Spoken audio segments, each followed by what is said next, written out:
Okay, so here are the rails, and here is our show. Completely off. Completely gone today. What in the world? Derailed.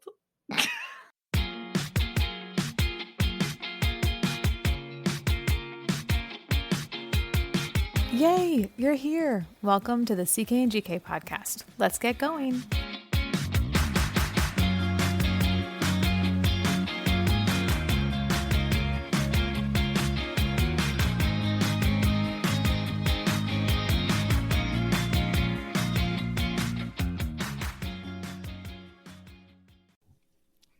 It's Tuesday! Yay! I choose this moment Welcome. to stretch my body out. I'm so sorry. Continue your introduction. All right, welcome to another episode of CK and GK, the podcast for adults who might need a grown-up. Mm-hmm. We are so glad you're Or maybe here. the podcast by adults who might need a grown-up. Well, it just means that we're authentic. It's user-generated content. That's right.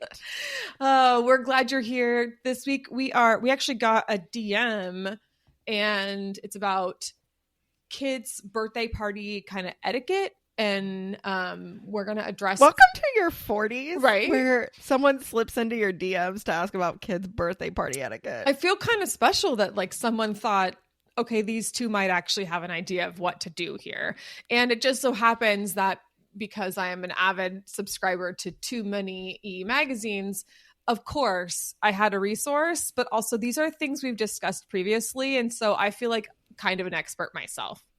So we're gonna do this. It's gonna be great. Okay, but before we do that, she's the spike in my punch. It's Caitlin. Oh, that's a nice one. Okay, well, I mean, it's like a party. Yeah, exactly. Not a kid's party, or depending on what kind of kids you're celebrating, I guess. Well, there's like the kid punch, and then there's the adult punch, I'm sure. Okay. Well, that's Jenny, my beautiful misunderstood sports car. What? They just get dumber and dumber, and it's okay because they have to. They just have to. Let's get into what we're actually talking about today. So here's the DM that I got from a listener. The listener wants to remain anonymous, so I'm just going to honor their request. I have no idea who this person is. So, can you discuss no gift birthday parties on your next episode?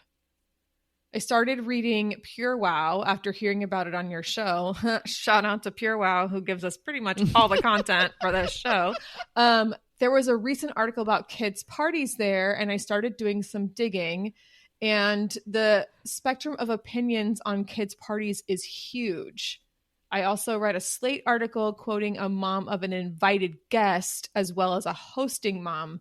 Apparently, kids' birthday parties are a hot topic right now. I don't want to sway any answers by giving my opinion. I just want to hear your take on this. Okay, so we have talked about kids' birthday parties before. Yes. Recently. And we've also talked about party favors and how to not make yourself crazy. But I believe that I found the Pure Wow article that this listener is talking about. So Okay. I do want to address the article. It is called "Do I Have to Invite the Whole Class? The 7 Rules of Kids' Birthday Parties in 2024." It's written by Rachel Bowie. And in the article, she quotes somebody named Micah Meyer, who is an etiquette coach, who also has a book, which I'll put the title of in the show notes. Okay, cool. But there's so much around this that I feel like she talks about no gift parties. I believe it's a she because most of our listeners are she's. I'm just going to make an assumption. Sorry to our friend Brian, who is a listener and educator who wrote in a while ago. But most of our listeners are she's. So I'm just making an assumption here. I'm just going to go through the article and through the list. And these are, again, things we've discussed in the past. I just want to bring that up. So the first question that I want to address is, who should we invite? Okay. No, you do not have to invite your kid's entire class. However, there's a caveat here. If the school policy is, if you invite, like if you have a birthday party, you have to invite the whole class, then yes, you do have to invite the whole class. Right. Obviously. Class sizes, speaking as former teacher and current teacher, class sizes can get huge. So like if your class size is 35, no, you don't have to invite the whole class. If it's like 17, it's a right. So you can't invite most of the class and leave out like 4 kids. So you can't have a 20 class, like I don't know, 22 kids in a class and invite 17 of the kids to the party and expect it all to be okay. Right. Yeah. So the right way to do that, go ahead. Like, don't invite 12 of the girls and not the other 2. Yeah, not okay. You cannot single anybody out. Like it's not nice. It's not cool. And like, what lesson are you teaching your kids? Yeah, I don't know. But what you could do is invite a handful from class and a handful from gymnastics and a handful from your youth group. However you want to do that. You could go that route so that you're getting a variety of people who are mixing up and no one feels like there's a giant group of kids from school and like one kid from youth group, right? Like there's a way to do this that's tactful and balanced. And no matter what you do not let your child hand out the invitations at school. Even when they're 13, you need to email the parents. That's the way you handle that. Absolutely. Okay. Along with the invitation list, do we have to include siblings? No. No. Stop doing that. Yeah. You do not have to do that. You do need to be explicit about siblings on the invitation. You as a guest only bring the people that are invited. Right. You as a host, if you want to extend the invitation to other people, make sure that they are included. That said, birthday parties for kids, people tend to be a little bit more flexible about it. And they're like, oh, sure, the more, you know what I mean? But here's the deal. If it is a restriction at your party, you need to say, sorry, we can't have siblings. There's a restriction on the number of people. And it is okay to absolutely say, due to the size of the space or due to, facility restrictions, we can only have this many people. Sorry, no siblings.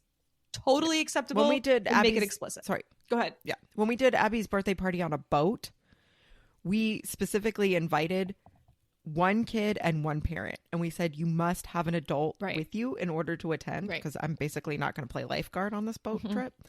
But we said because of that, we cannot accept siblings either. Right. Because the boat has a capacity of 50 people. And that's it. So we're done.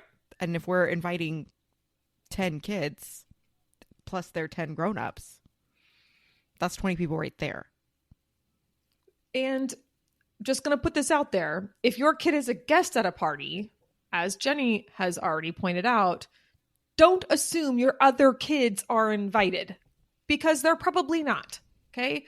Hosts often have a hard cutoff number, or are paying rental space per kid, or are paying, like we've done a birthday party at an arcade, and we were only allowed to have this many kids and this many cards that were prepaid for families. So just just imagine, like, if someone showed up with an extra person to a party that you're hosting, what do you get? Like, you're not prepared for that, and you shouldn't have to be prepared for that. So no, you don't have to include siblings, but I highly encourage you to be explicit and say, siblings aren't invited. Okay. Do parents have to stay? Put it another way. Do I have to include stuff for the parents? As in, do I have to feed the parent? Right. Or entertain the parents? Okay. No, you don't have to have a plan for the parents. You don't have to feed the parents. I am, as a mom of a younger child, I am finding that I guess when I was younger, I think my mom just like, we all knew that every party was a drop-off party. Like you would be, right. You'd have a bunch of 5-year-olds at your house and it'd be like 1 or 2 parents and then all the 5-year-olds, right? Like, but I've noticed that now it's really more of a parents stay unless it's explicitly stated that this is a drop-off party. So, right.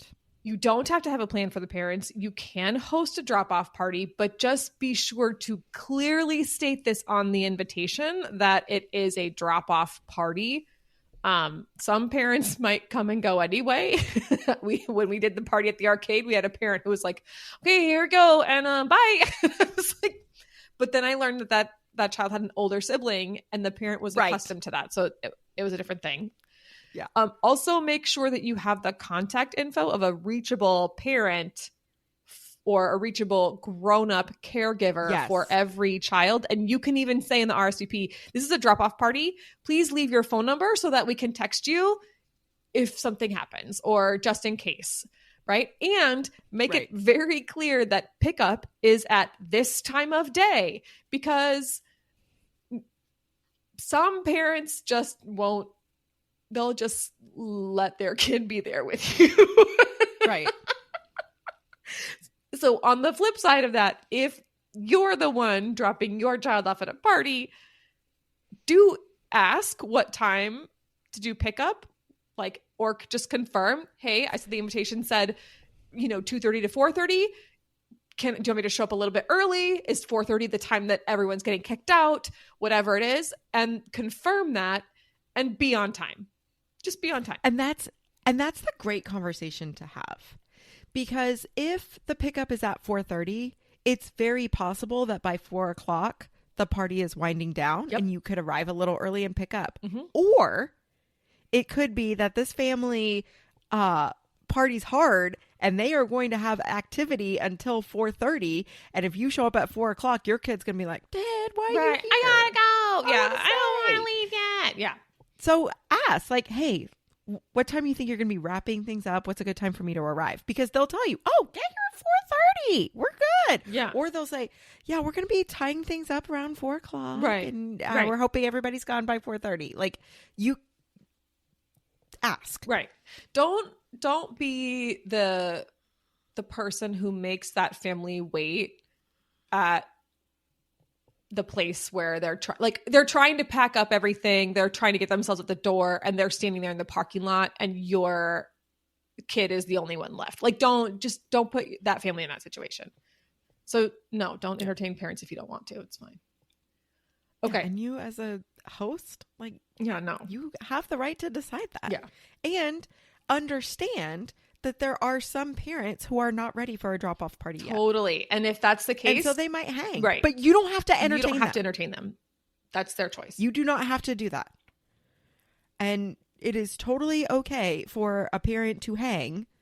And if you're at a party place, they go find a table by themselves. Yep. Or if you're at your house, say, "Hey, why don't you come join us in the backyard? We're just hanging out." Right. Talk to me about sleepovers. Oh. Okay, so this is a complicated one. So I have a lot of thoughts here. So here's my first do. Do remember that not all kids or their parents are comfortable with sleepovers. This is becoming a big deal lately where parents are saying, "You know what? It's trusted people who do things to my kids that I don't want to even put my kid in that situation. So we're not doing sleepovers until so-and-so is this many years old," or whatever it is. And that's totally fine. And that's okay. And that's totally okay. So it is not what our family does. Right. But I am respectful of families that make that choice. Exactly. So I completely understand it. Here's the thing about this, though. One, if you are hosting the sleepover, make sure, again, that you have other parents' contact details and that you agree on a plan for what to do if something happens in the middle of the night. So, for example, you have the one who is terrified and wants to go home because she's never slept away from her mom and dad. Totally fine. But does that mean that she has to call before midnight if she's not going to stay? Or can she call at 3 a.m? What's the plan there? Make sure you have an agreement. 2, take a few extra minutes to talk with the other adults when they get there.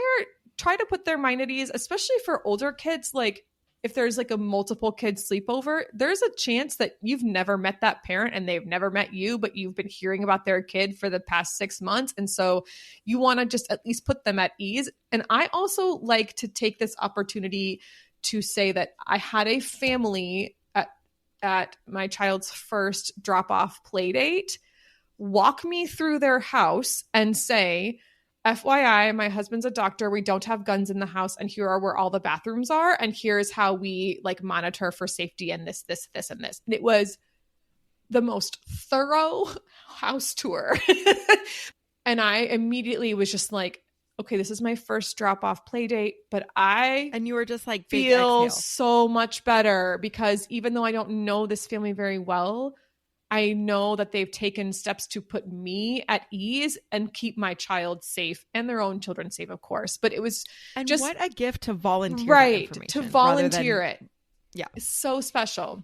The other thing is, if it depends on the number of kids, but if let's say I'm hosting a sleepover for my child, so there's going to be 4 children at my house. So there's 3 guests coming.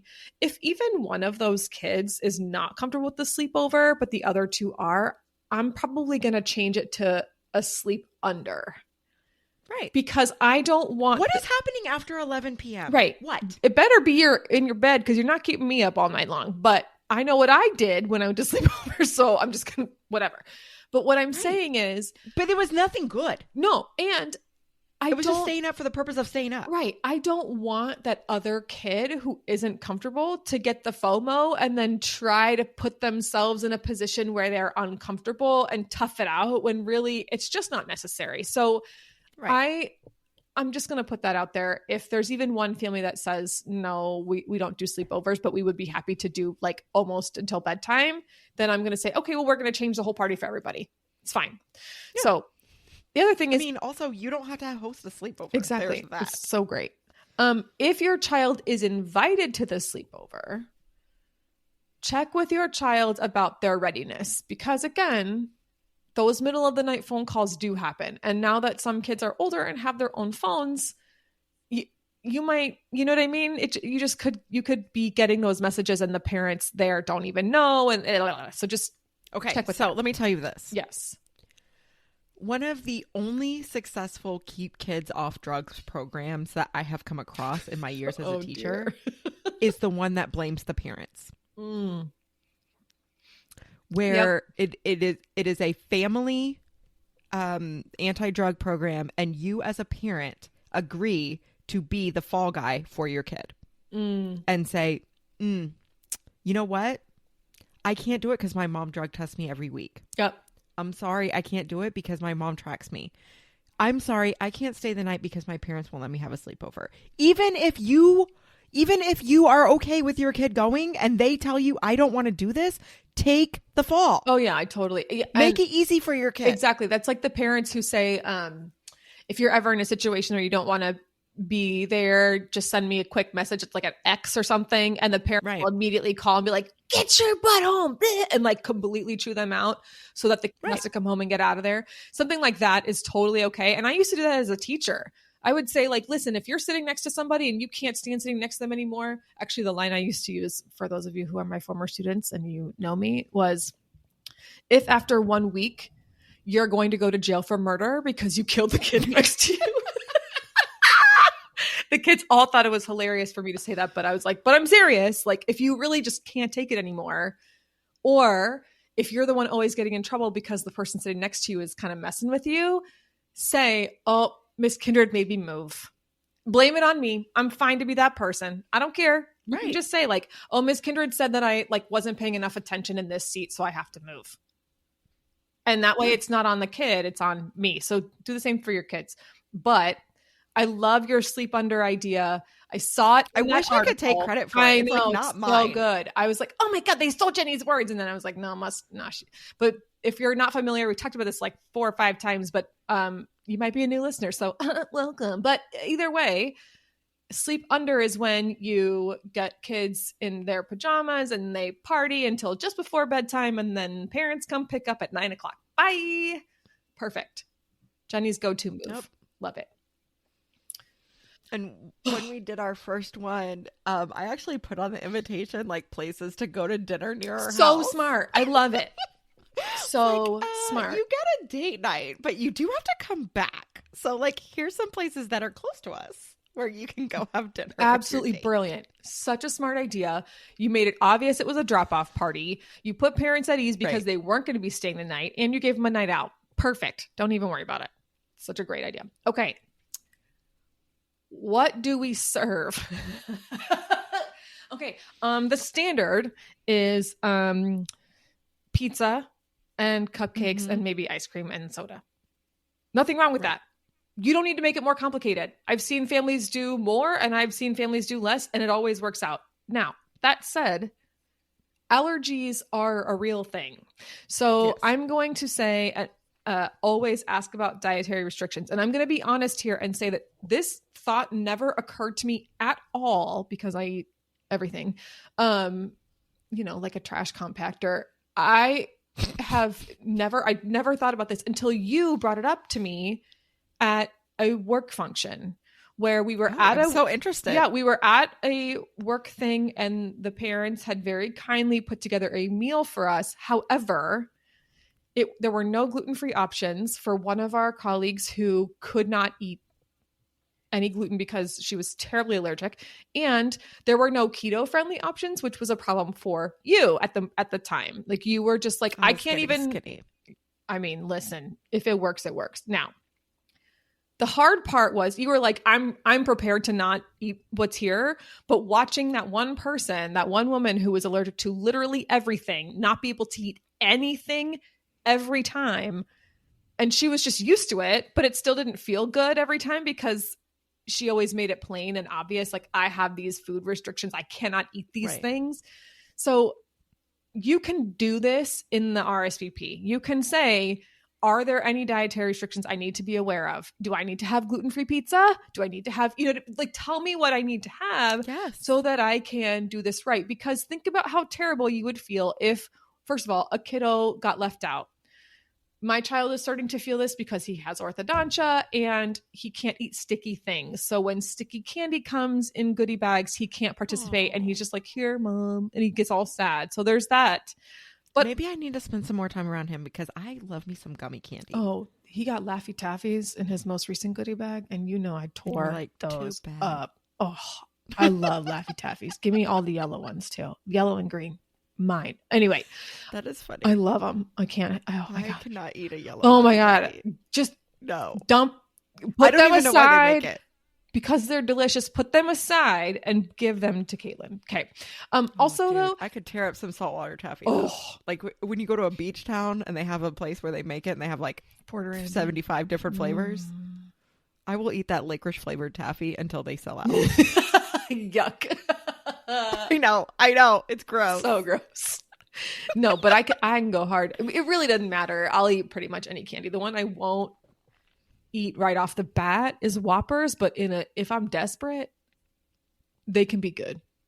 But that's me with Kit Kat. I don't think anyone actually likes Kit Kat. They just pretend to. You know that the stuff in between the wafers is crushed up Kit Kat? No, it's not. I swear to God. I mean, oh my God, it's like Kit Katception. Yeah, it's like the chocolate in between the wafers is it has more Kit Kat in it. You're welcome. Wow.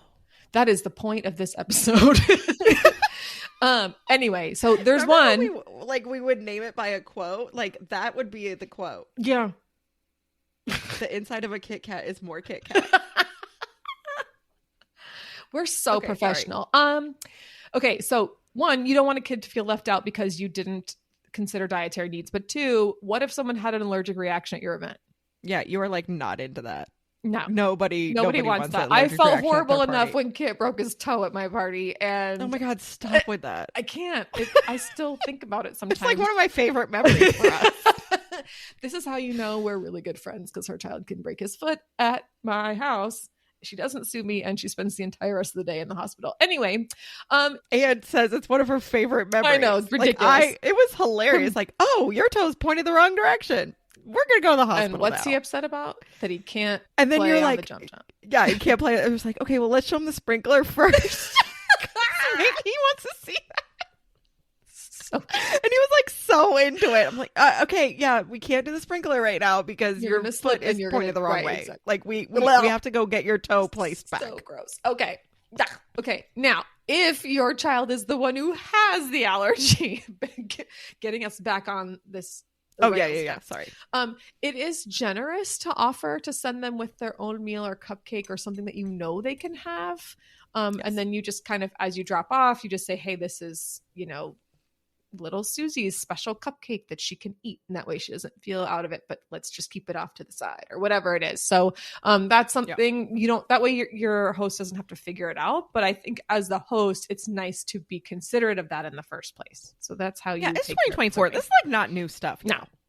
If you're not considering people's dietary needs at this point, like start.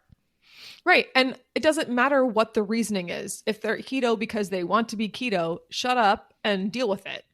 If they're gluten-free because they have an allergy, shut up and deal with it. If they're gluten-free because they don't want to eat gluten, that's their choice. Just deal with it. If you're hosting, deal with it. Okay. Goodie bags. Oh, man. I cannot talk about this anymore. I know. Everybody knows what my opinion is. Everybody knows. Okay. So here's the quick and dirty of this. Do give out goodie bags if you want to. If you want to, who cares? Just do it. It's fine. Don't feel like they're a requirement. It is okay to skip them or opt for an activity instead that results in something fun to bring home. For example, a cool craft or a DIY craft kit, some sort of matching t-shirt. Sam got a matching t-shirt from a birthday party when this little guy turned 5. That is baller. It was the coolest thing, and he wishes it still fits because it's adorable. Shout out to amazing. Elizabeth. All right. That one was amazing. A photo booth where the kids take those, what are their Instax, whatever it is, Polaroids. Oh, yeah. Adorable idea, right? Coloring books that you got at the half price bookstore. Who cares? Like bubbles. It's all fine. It doesn't have to be cheap garbage. And we've talked about this before. And if you don't know what we mean by cheap garbage, please go listen to the Valentine's Day episode from last week. We've got lots of fun ideas in there because those are great ideas for not only Valentine's Day treats, but also goodie bags. You're welcome. Okay, so Valentine's Day. Yeah. I got off that website that sells everything from A to Z. Yes. Felt animal masks. Yes. Okay. It was a set of 30 unique animals. Stop. So everyone in his class is getting a different mask in the shape of an animal. Amazing. Oh my gosh. And 30 of them, less than $20. Beautiful. See? Done. What a perfect idea. You're welcome. Amazing. So there you go, people. Go listen to that one. I was all in it. Oh yeah, it's such a good idea. Okay. And now for the meat of the discussion, what the person actually asked us about. Right. Gifts.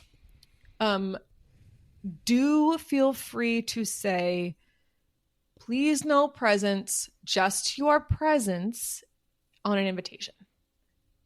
However, there will be people who don't honor that request. So if you get gifts anyway, do your best to take a note of who gave what and be gracious. This means open the gifts when you're at home so that during the party you can be focused on what's actually happening and not opening gifts. Okay? Yes.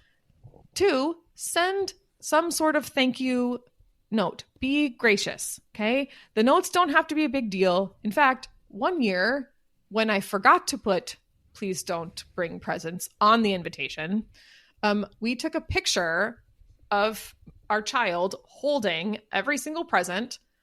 The best. I put it in a little like Canva frame and then sent the picture to each family that and just said thank you. He loves it.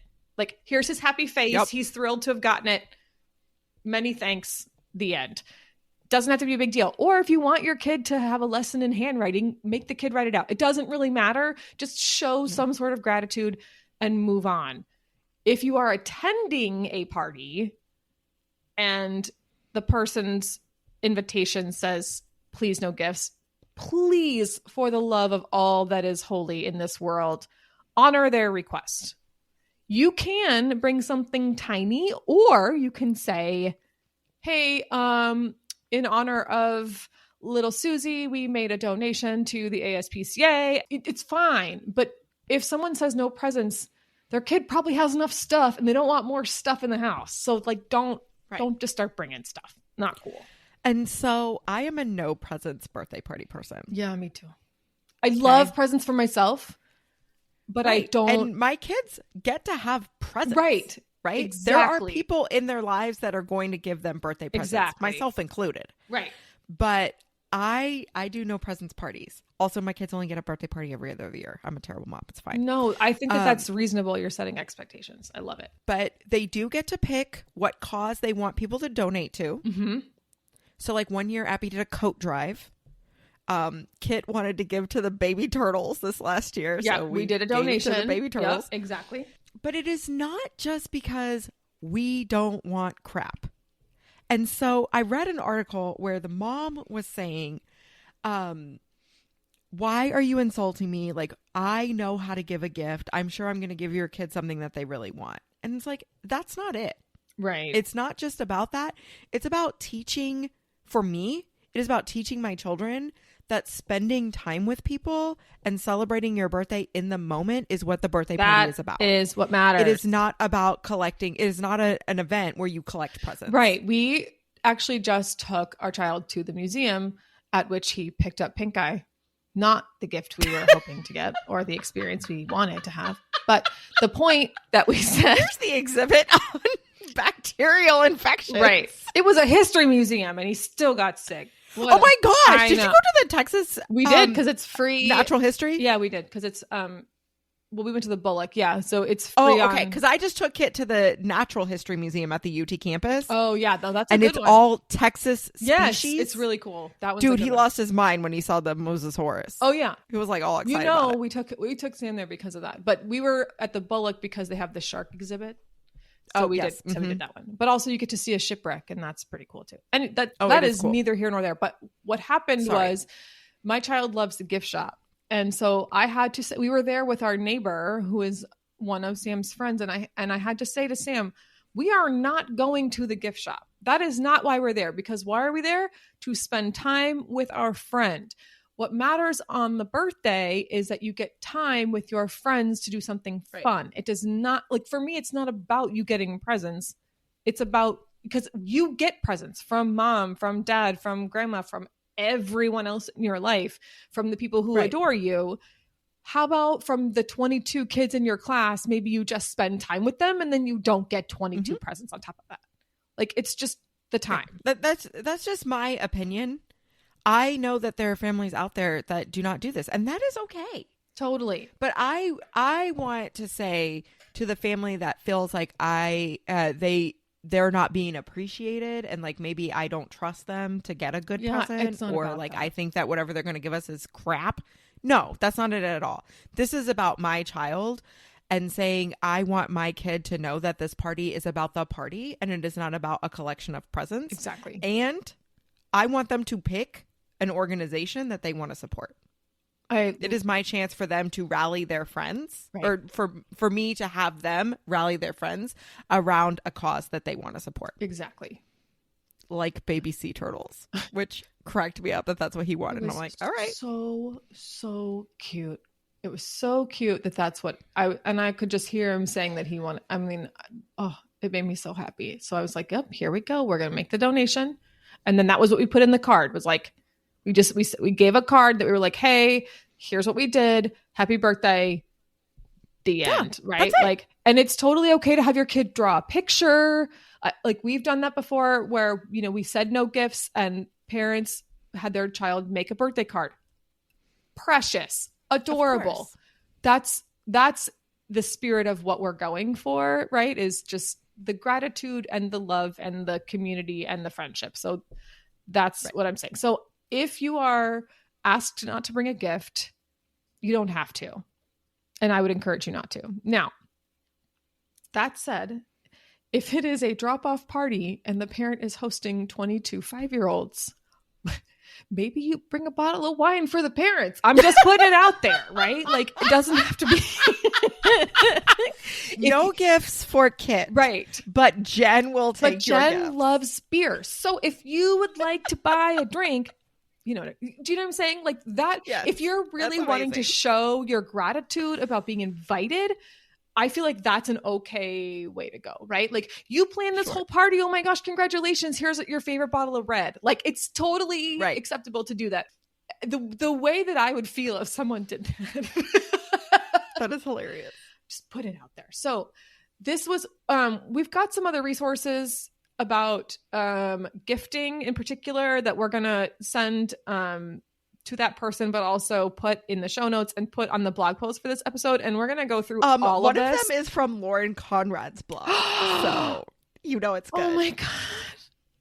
The author back, you guys. Lauren Conrad. Yes.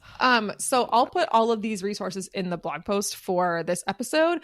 And I will also basically give a rundown of our script that I'm putting in here because I feel like this is all so important, and I'm just gonna highlight this again, and then hopefully we don't talk about birthday parties for another year. Right. But let's take a break. Let's do it. All right, welcome back. We're here. It's time for us to share what's going on in our lives, starting with what I'm obsessed with. Do it. And right now I'm kind of obsessed with insurance.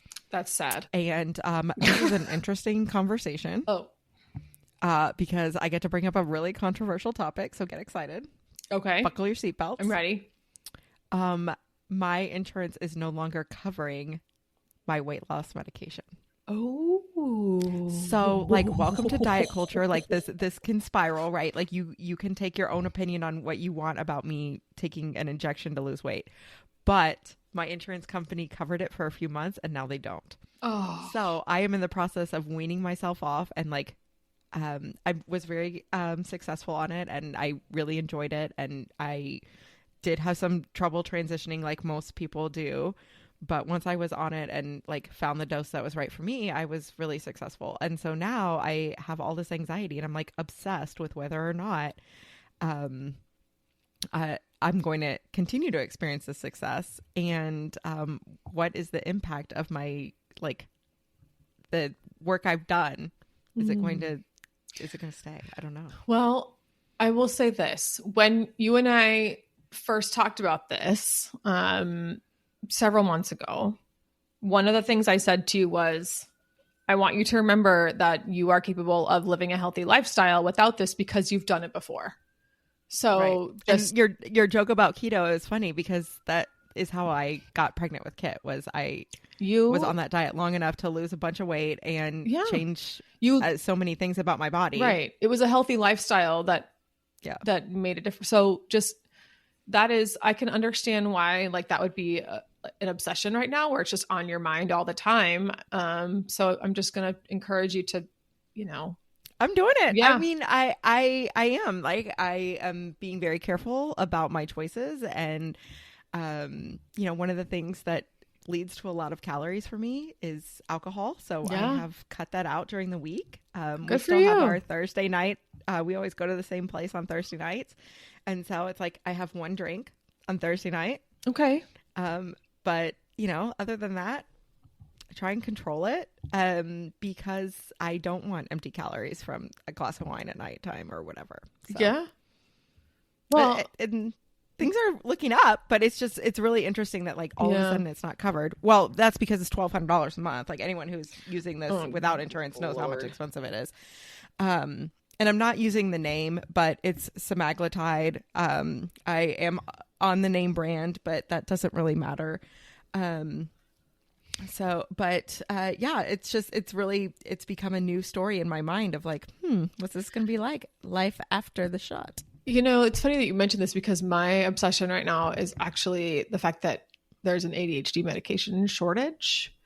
And dude, I am currently unmedicated. And what it does, like, you're actually like hearing what happens to me right now. Like, I literally have so many thoughts in my head that I can't get them out because my ADHD is in my head and not like physical hyperactivity. It's mental hyperactivity.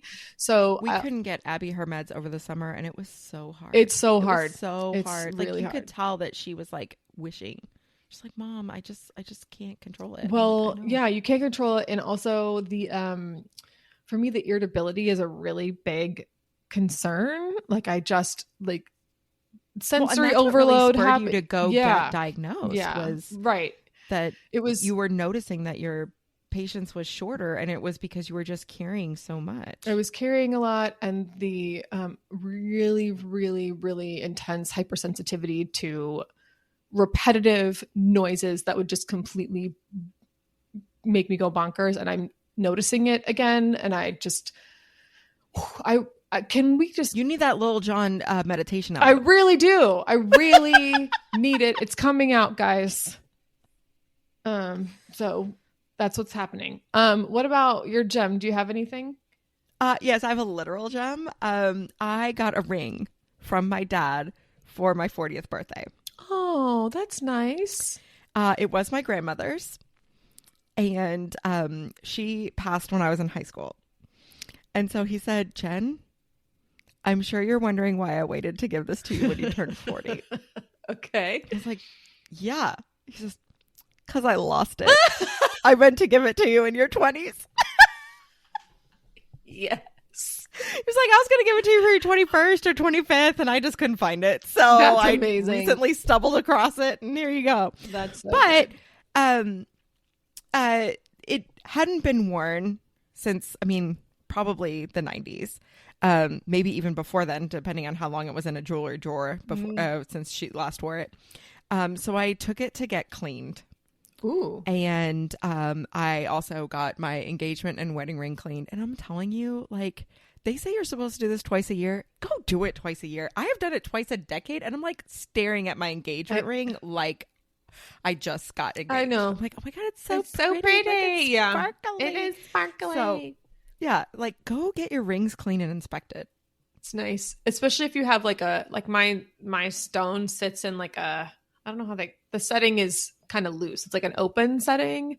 I want them to tighten the prongs on it because I'm just like terrified. Well, and they will do that. Yeah, they will. For free. Yeah. It's amazing. My gem of the week. Probably just my child coming home with pink eye. Like, that's great. Well, so what happened was there's a big ed tech conference that happens in Austin. It's called TCEA. I was there for work on Monday, and my boss was there, and I made a joke like, okay, probably what's going to happen is I'm going to come down for like 2 hours, and then I'm going to get a phone call from my kid's school that he's going to be sick. And I was there for an hour and a half, and the phone call came in.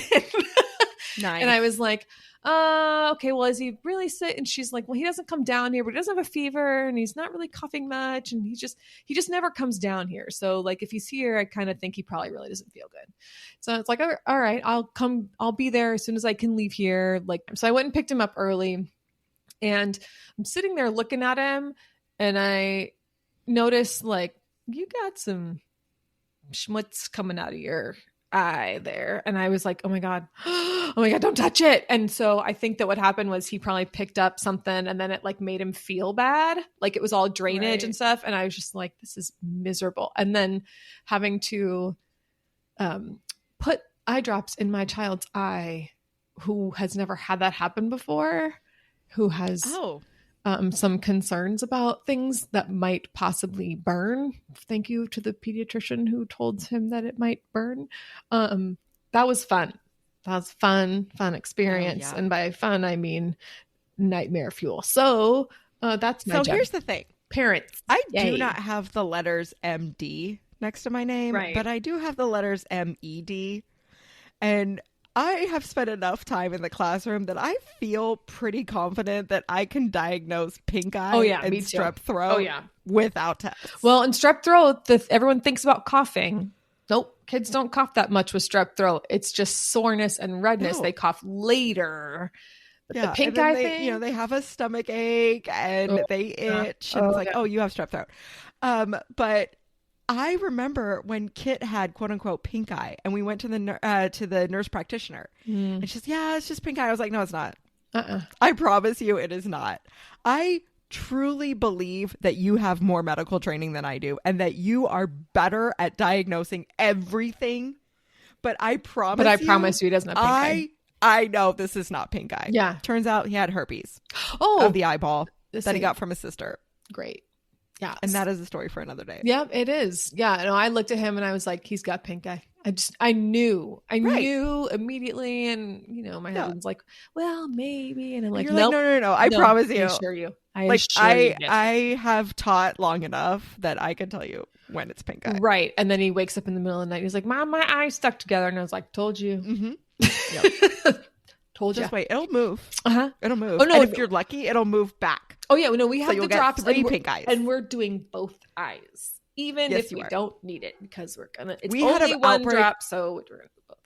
We had an outbreak at our school and one of the teachers got it 3 times. And he's like, how am I getting it in the same eye? Oh, it's again? A guy? Fucking pink eye. One of my girlfriends got it in college and she kept getting it over the weekend. It's because she wasn't wearing makeup during the week and it was in her mascara. And she was just like putting it back on with her mascara. Yep. Mm-hmm. So if you get pink eye, throw out your mascara. You throw it away. And on that note, we're going to wrap this up. That's my advice. Ready? She's going to say, make a choice. And I'm going to say, throw out your mascara if you get pink eye. Okay, bye. All right, bye, y'all.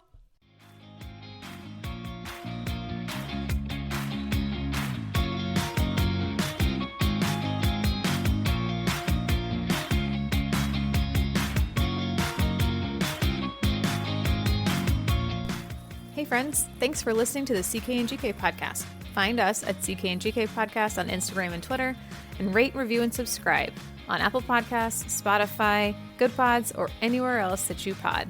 See you next time.